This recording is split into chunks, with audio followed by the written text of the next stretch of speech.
Une fois n'est pas coutume, c'est l'union sacrée, nous dit-on, car c'est la mission première de l'éducation nationale qui serait aujourd'hui menacée. L'union s'imposait en effet.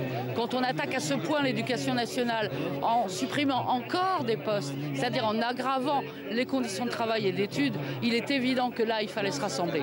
De la maternelle au lycée en passant par le collège, toutes les organisations syndicales sont présentes devant le rectorat avec des banderoles explicites. Et dans cette foule de manifestants, Alexa Gasque, 24 ans, professeure d'espagnol. Moi, ça fait 3 ans que je suis dans l'éducation nationale, donc j'ai vraiment peur pour l'avenir. Je me demande est-ce qu'on aura les mêmes moyens, est-ce qu'on pourra travailler correctement. Pour d'autres, les conditions de travail posent déjà problème. Vincent Dandrel, enseignant dans une école maternelle, s'interroge.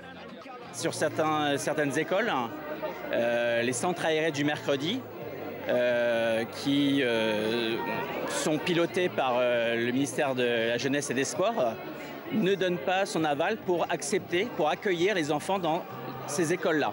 Alors que nous, dans ces écoles-là, on fait classe. On n'a pas la même réglementation.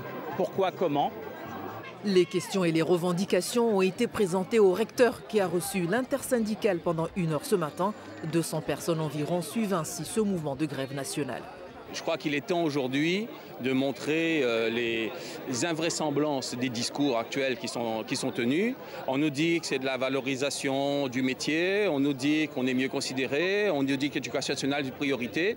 Et derrière, comme on dit en créole en missouk, on supprime 2600 postes dans les second degrés, collèges, lycées, personnel administratif. Et les premiers à en pâtir seront les élèves et surtout les élèves qui sont ce que nous on appelle les élèves les plus fragiles, donc qui ont besoin des services publics, donc d'enseignants et de personnel administratif pour pouvoir avoir un emploi plus tard. Les syndicats espèrent ainsi infléchir la tendance en dénonçant ce lundi les suppressions de postes prévues dans le budget 2019 en discussion demain à l'Assemblée nationale.